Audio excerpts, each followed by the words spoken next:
It's post-spawn, the bass are garden fry. A lot of people, including me, are telling you should be throwing a floating worm. But there's other ways to catch bass that are just as fun.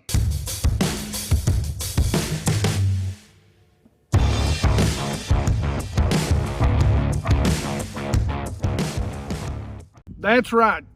You don't have to throw a floating worm in the post-spawn to get bit. It's one of my favorite ways to get bit, but it's just another option.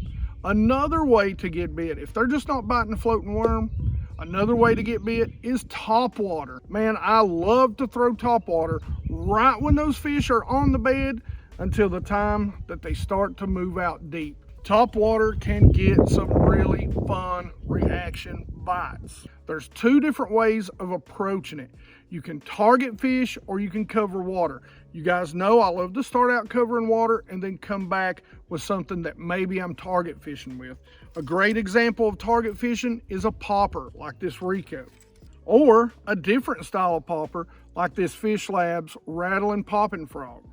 Those I'm going to throw in areas where I'm really just target fishing. So if I know there's, some bass or fry by a log or a lay down or something like that, and I can keep it over their heads for a minute or two, a lot of times those are going to get bit. But the rest of the baits really are baits that I'm going to cover water with. A frog, a regular old frog like this Booyah Pad Crasher in Disco Ball, great shad imitator, love the color on the legs, is something else that I can cover a lot of heavier cover with, whether it's brush or whether it's grass. I can run this and cover a lot of water with it, working it and even pausing it at times. That's the big thing. If you don't know or you don't see or your water's dirty or you think they're in some sort of cover like brush or grass, you need something to be able to do both things. It's always good to be able to cover water and then slow down when you need to and target fish. That's a big approach I have with anything that I'm doing when I'm out on the water. Now, covering water, and one of them you can even do both with. A buzz bait. Great time to throw a buzz bait, guys. Make sure, like something like this, I can move it real slow because it's a smaller buzz bait. This is a Strike King Buzz King 5/16 ounce. Take the skirt off, throw a mini scrub on. You can even make it get a gold blade, which I love if the bluegill are really starting to come up, and throw a green pumpkin mini scrub on there. It's going to do very well, but this white one will do great for you. You're going to be able to cover a lot of water, and you're going to be able to cover a lot of water and some heavier cover with that buzz bait. Some baits that maybe not going to be able to cover a heavier cover with, but another great one is a good old walking bait. This is a Super Spook Junior, one of my favorites. Got that one knocker in it. Trust me, a lot of people are just going to throw the ones that are rattling. As the water warms up, that one knocker, it gets bit. If you ain't seen those videos, you need to go watch them. That kind of hybrid lure that I was talking about, and a great bait, the Whopper Plopper.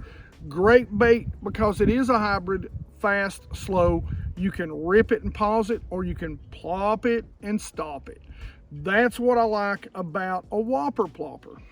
Wake baits are my other two favorites, and one of my very favorites, the good old long A. This is a great, if you haven't seen this, I did an interview in one of my podcasts. Shout out to my buddy Brian with the Basscast Radio. If you guys don't listen, make sure you do.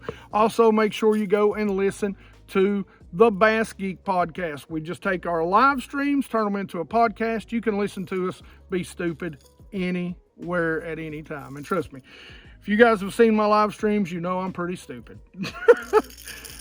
The long A, I actually did an interview, or me and Brian did an interview, and the gentleman won, I think it was the Open Championship on a long A.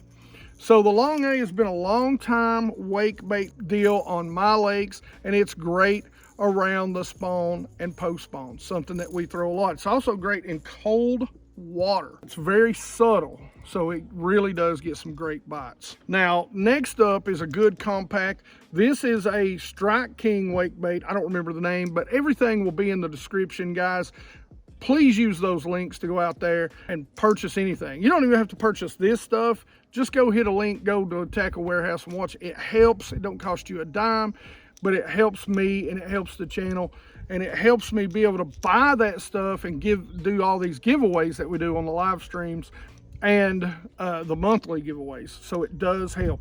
But this is a Strike King wake bait, and it's got, again, a great one knocker in it and a great, good, compact but fat little bait. So another great bait to cover a lot of water and find those fish quick. Remember guys, that's two things that you really need to always have on deck. If you think there's a certain bite going on or the bass are doing a certain thing, have something where you can cover water and then slow down when you find those fish. Pick that area apart. All right, as always, questions and comments in the comment section below, guys. I'm keeping some really in-depth tips here lately, keeping it real nice and short. But as always, questions and comments in the comment section below. Like it if you like it. Don't forget to subscribe. Make sure you ring that bell. And as always, you guys rock.